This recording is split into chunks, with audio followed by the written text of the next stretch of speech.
बात करेंगे differential equation, जो बुक अपनी सेकंड ईयर की चल रही है।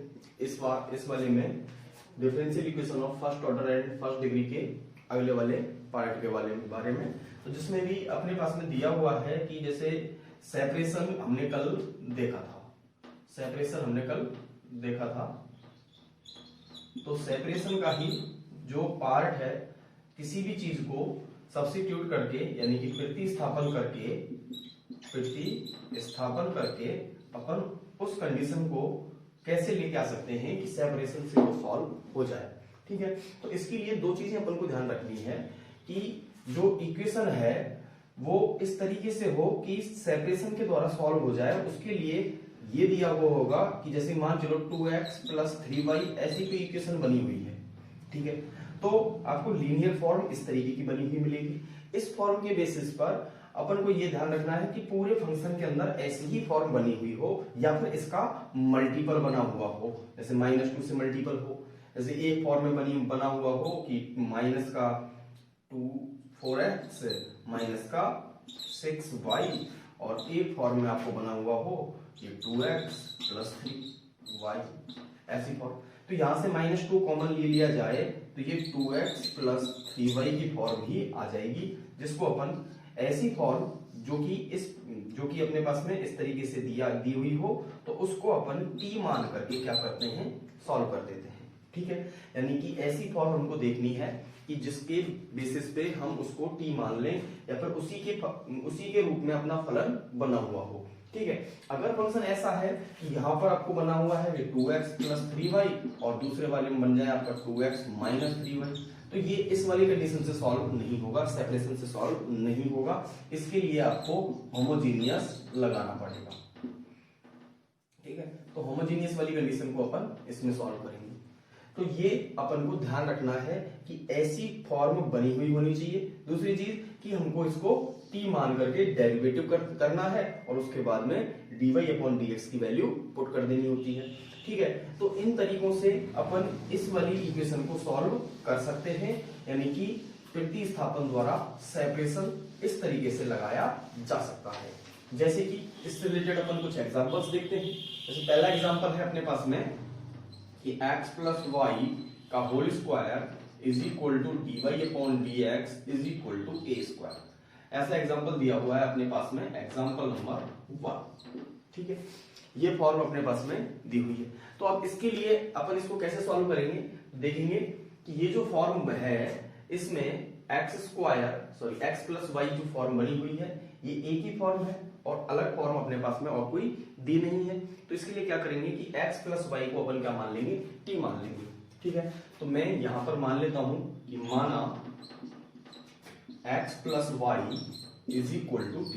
ठीक है, अब इसका डेरिवेटिव करना है, तो x का डेरिवेटिव x के रेस्पेक्ट में 1 एंड इसका dy/dx और इसका हो जाएगा dt/dx। ठीक है, 1 को इधर लेके जाएंगे तो dy/dx की वैल्यू अपने पास में आ जाएगी कि दिस इंप्लाइज dy/dx = dt/dx -1। ठीक है, अब वैल्यूज को इसके अंदर इक्वेशन के अंदर पुट करते हैं। तो इक्वेशन के अंदर जब अपन पुट करेंगे तो ये वैल्यू बन के आ जाएगी आपकी t² * dt/dx -1 = a²।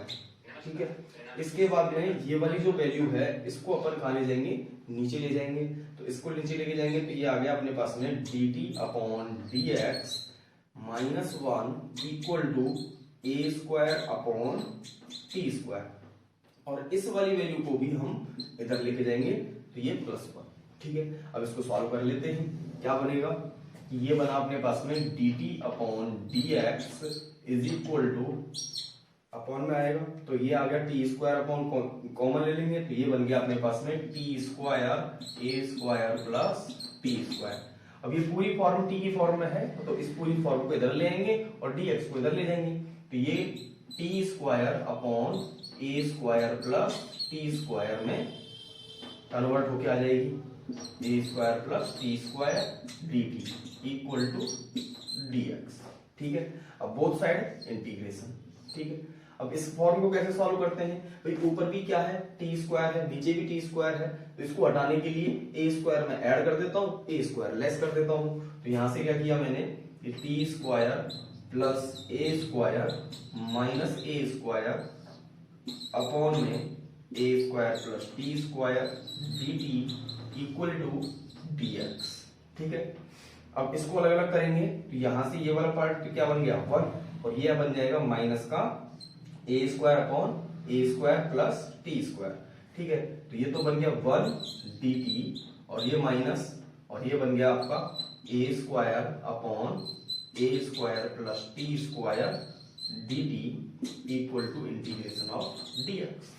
इस तरीके की अब 1 का t के रेस्पेक्ट में इंटीग्रेशन करेंगे तो क्या आ जाएगा t।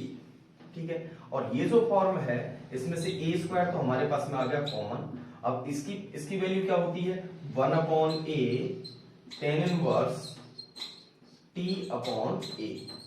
ठीक है, ये अपने इंटीग्रेशन में देखा होगा कि जब भी अपने पास में 1 upon A square plus X square dx की वैल्यू निकालनी होगी इंटीग्रेशन की, तो ये वाली जो वैल्यू बनेगी वो क्या बनेगी 1 अपॉन ए टेन इनवर्स x अपॉन ए। ये फॉर्म बनके आएगी। अब यहां से a से एक बार ये कैंसिल आउट हो जाएगा तो वैल्यू क्या बनेगी वो अपन देख लेते हैं। यहाँ पर dx है तो dx का इंटीग्रेशन 1 dx होगा ये और 1 dx का क्या हो जाएगा x प्लस सी कांस्टेंट और लेना है। a से a कैंसिल आउट हो जाएगा तो a tan inverse t upon A t minus. ठीक है, अगली जो कंडीशन बनेगी वो बनेगी t minus a tan inverse t upon a is equal to x plus C. t की वैल्यू लिख देंगे, t की वैल्यू है x plus Y minus a tan inverse t की वैल्यू है x plus Y upon a is equal to x plus C. ठीक है, एक x से एक x कैंसिल आउट हो जाएगा क्योंकि ये भी प्लस का है ये भी प्लस का है और इधर जाएगा तो ये माइनस का हो जाएगा और ये कैंसिल आउट, यानी कि y minus a tan inverse x plus Y upon a equal to c।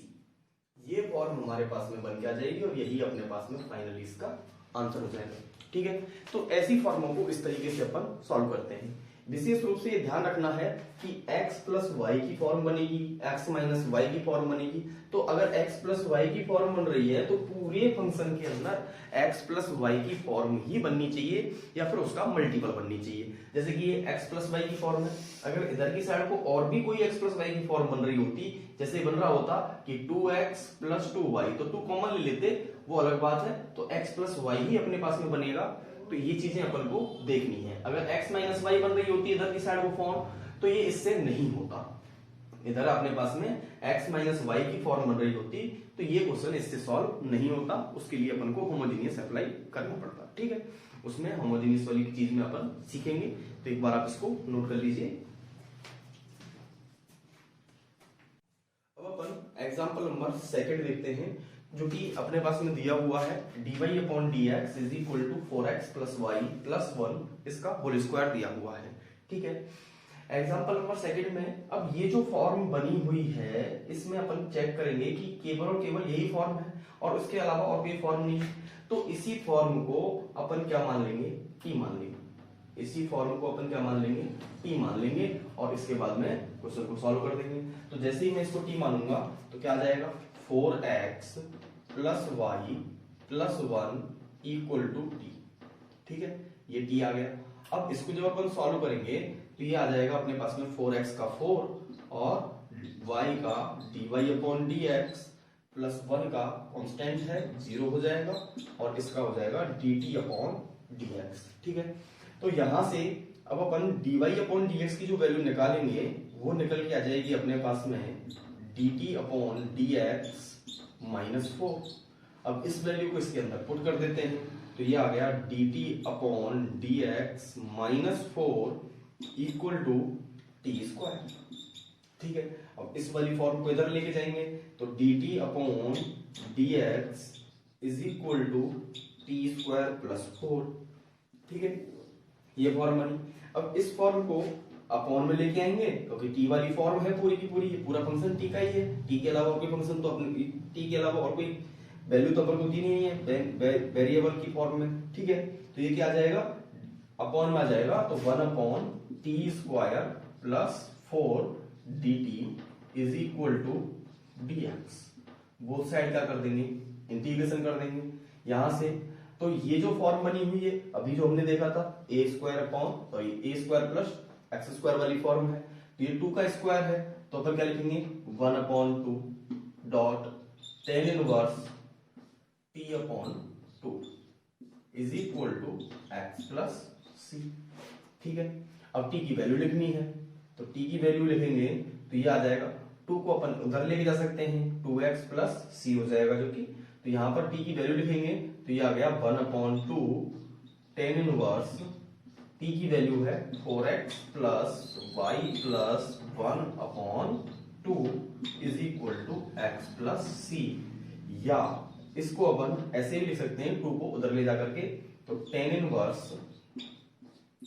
4x plus y plus 1/2 equal to 2x plus c। अब यहां पर मैंने इसको c ही लिखा है, ध्यान देना है कि ये इधर जाएगा तो ये भी बनाया अपने पास में 2c, जिसको मैं अदर कांस्टेंट, क्योंकि पूरा ही कांस्टेंट है, कांस्टेंट के साथ में कांस्टेंट का मल्टीप्लाई यानी कि कांस्टेंट, इसको मैं अदर कांस्टेंट c1 मान लूं तो भी कोई दिक्कत नहीं है, या फिर मैं इसको c1 लेके चलूं और इसको मैं क्या बना दूं, c बना दूं, तो भी कोई दिक्कत नहीं है। तो इस तरीके से ये जो फॉर्म बन के आ जाएगी, ये इसका फाइनली आंसर हो जाएगा, ठीक है। तो इसको आप एक बार नोट कर लीजिए। तो नेक्स्ट जो एग्जांपल दिया हुआ है वो है अपने पास में cos ब्रैकेट में x plus Y D Y is equal to dx, ठीक है। तो अब इस वाले क्वेश्चन को सॉल्व करने के लिए भाई ये फंक्शन के अंदर आ रहा है। जब भी आपको ऐसी चीजें फंक्शन के अंदर मिले, जैसे कि होने को अभी जो हमने दो फंक्शन देखे थे, दो कंडीशन देखी थी कि जिसमें लिखा हुआ था कि x plus Y square dy upon dx is equal to a square, यानी कि ये होना तो क्या चाहिए था, x स्क्वायर जैसा होना चाहिए था। ऐसे ही ये वाला जो इस वाले पार्ट में x की जगह पर क्या आ गया, x प्लस वाई का स्क्वायर, यानी कि ये कोई एक अदर फंक्शन था जिसकी जगह पर अपने पास में क्या आ गया, x प्लस वाई। ऐसे ही ये है cos x, अब यहाँ पे होना तो क्या चाहिए था cos x, लेकिन x नहीं है, क्या है x प्लस वाई, यानी कि ये फंक्शन के क्या आ रहा है, अंदर आ रहा है। जब भी आपको ऐसी चीजें x प्लस वाई या फिर 2x plus Y, 2x minus Y, 2x plus 3y, जो भी फॉर्म बनी हुई है, ऐसी फॉर्म अगर इस फॉर्म में आपको मिले, यानी कि फंक्शन के अंदर मिले, तो तुरंत समझ जाइए कि इसके अंदर क्या लगेगा कि x प्लस वाई को t माना जाएगा, या फिर वो होमोजीनियस से सॉल्व होगा, ठीक है। दो ही कंडीशन लग सकती हैं, या तो इससे सॉल्व होगा या फिर होमोजीनियस से सॉल्व होगा, सेपरेशन लगेगा कुछ मान करके या फिर होमोजीनियस, ठीक है। तो ये चीजें अपने लिए पता लगने के लिए जरूरी है कि कौन सा क्वेश्चन किस तरीके से सॉल्व होना है, इस चीज को ध्यान रखना है, ठीक है। अब यहां पर करना क्या है कि x प्लस वाई को अपन क्या करेंगे, t मान लेंगे, तो x plus Y is equal to, और dy अपॉन dx ले आएंगे, इसको पहले अपन dy अपॉन dx की फॉर्म में ही कन्वर्ट कर लेते हैं, जिससे कि बाद में दिक्कत नहीं आएगी। x plus Y dy is equal to, sorry dy upon dx is equal to 1, dy upon dx is equal to 1, ये फॉर्म बन गई। अब यहाँ पर x प्लस वाई जो है, इसको मैं क्या मान लूंगा, t मान लूंगा, ठीक है। तो ये आ गया 1 plus dy upon dx is equal to dt upon dx, और जैसे ही मैं 1 को इधर लेके जाऊंगा तो ये बन गया dt माइनस 1, ठीक है। अब इस फॉर्म को इसके अंदर अप्लाई कर देते हैं, तो ये बना अपने पास में cos t dy upon dx की जगह पे आ जाएगा dt upon dx minus 1 is equal to 1, cos t को अपॉन में ले जाएंगे तो ये आ गया dt upon dx is equal to 1 upon cos t का हो गया अपने पास में sec t, और 1 इधर आ गया तो प्लस का 1 हो जाएगा, ठीक है। भाई मैंने क्या किया, एक साथ किया है यहाँ पर, cos t को मैं इसके नीचे लेके गया और 1 को इधर लेके आया हूं, ठीक है। तो इस तरीके की फॉर्म बन के आ जाएगी। आगे की जो कंडीशन है उसके लिए अगर अपन देखें तो यहां से इस वाले को मैं मिटा देता हूं। तो देखिए ये cosec t प्लस 1 है, इसको t की फॉर्म की तरफ लेके आएंगे और इसको इधर लेके जाएंगे। तो ये बना अपने पास में 1 upon sec t plus 1 dt is equal to dx। ये फॉर्म बन के आ गई और बोथ साइड लगा देंगे इंटीग्रेशन। ठीक है, अब यहां से इसको अगर अपन सॉल्व करेंगे तो ये 1 अपॉन में, ये 1 अपॉन कॉस में कन्वर्ट हो जाएगा और कॉस को इधर मल्टीप्लाई करेंगे तो 1 plus cos T upon cos T, और कॉस टी को मैं ऊपर ले जाऊंगा। मैं एक साथ इन सारी चीजों को कर रहा हूं, तो ध्यान देना है। तो ये फॉर्म कन्वर्ट होकर आ जाएगी किसमें, cos T upon 1 plus cos T D T equal to integration of dx, इस तरीके से। ठीक है, या फिर आप इसका परिमीकरण भी कर सकते हैं, तो परिमीकरण के बाद में भी ये सॉल्व हो जाएगा। नीचे बनेगा sec square t plus 1 into sec square t minus 1 बनेगा और ऊपर sec t माइनस 1 बन जाएगा। उसके बाद में इसको और भी तरीके से हो सकते हैं, भाई कई तरीके हो सकते हैं एक ही इंटीग्रेशन को सॉल्व करने के। ठीक है, तो ये अपन को ध्यान रखना है। यहां पर अब इस वाली फॉर्म में क्या करें कि cos t जो है इसको अपन हाफ एंगल में कन्वर्ट कर लेते हैं।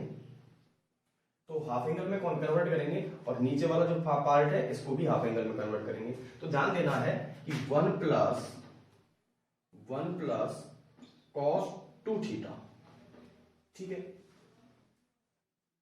और एक है अपने पास में, या फिर cos 2 थीटा के फॉर्मूलों के ही अपन ध्यान रख लेते हैं। तो ये आ जाएगा अपने पास में cos 2 theta is equal to 1 minus 2 sine square theta.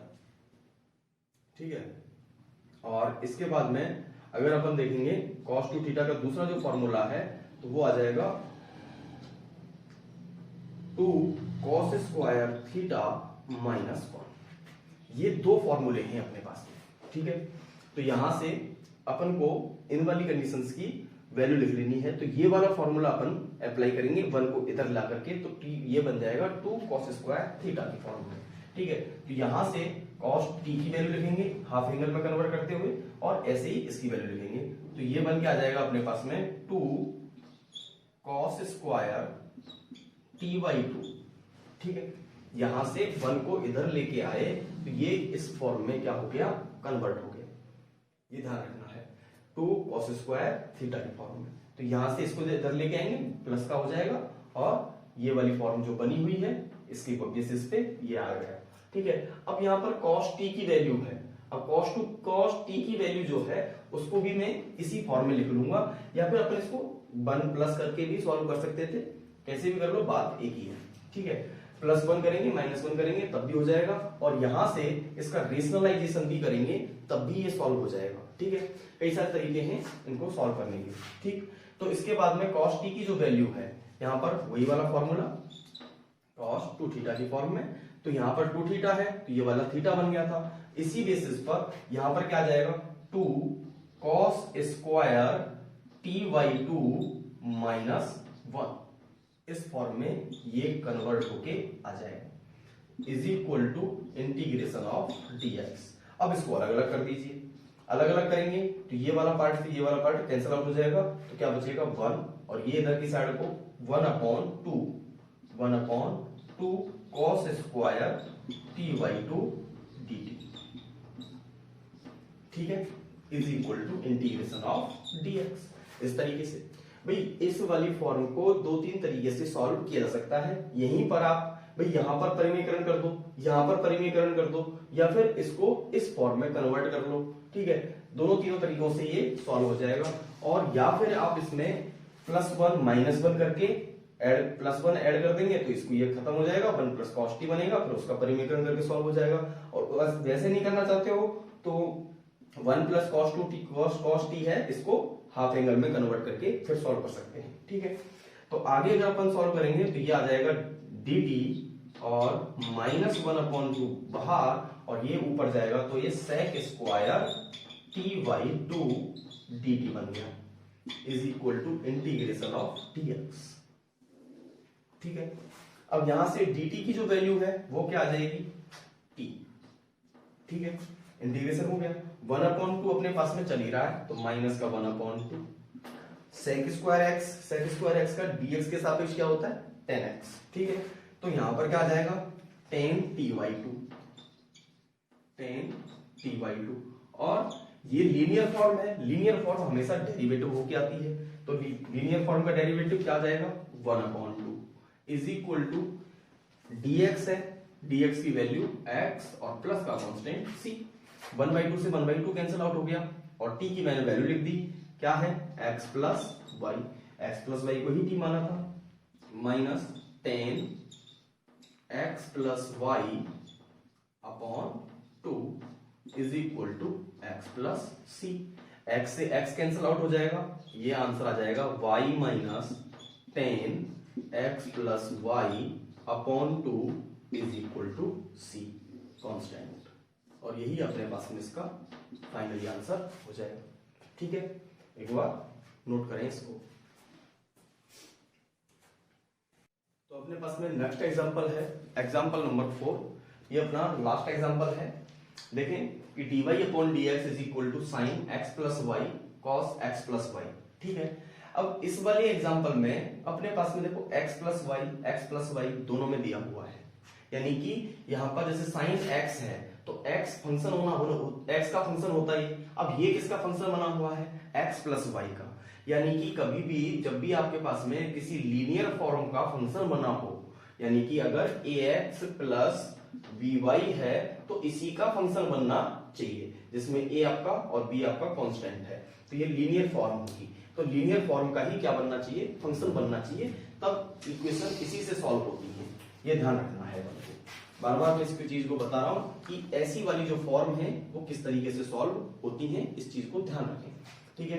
तो यहां पर फिर से x plus Y is equal to क्या मानेंगे t मानेंगे, डेरिवेटिव करेंगे तो dy upon dx is equal to dt upon dx minus 1 आएगा, ये मैं डायरेक्ट लिख रहा हूं, ठीक है।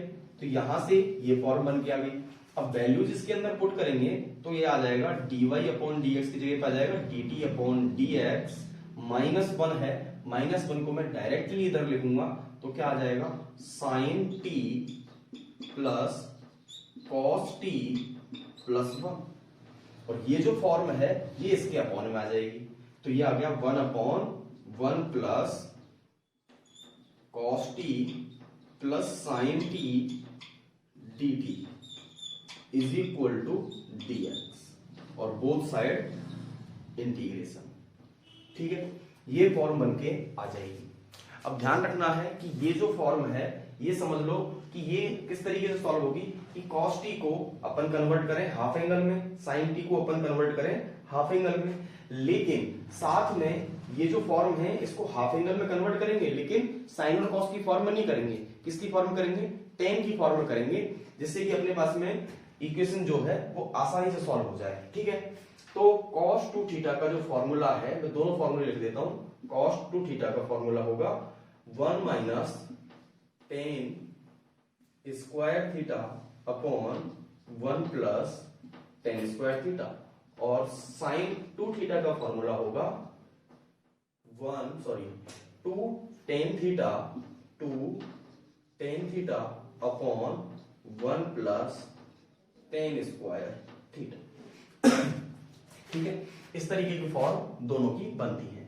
अब यहां पर अगर मैं थीटा ले रहा हूं 2 थीटा ले रहा हूं तो ये क्या बना जा रहा है थीटा बना जा रहा है, ठीक है। तो इस 2 थीटा की जगह पर मैं क्या ले लूं, अगर मैं इस जगह पर t ले लूं तो ये क्या बन जाएगा t/2 बन जाएगा, ये क्या बन जाएगा t/2 और ये भी t/2, ठीक है।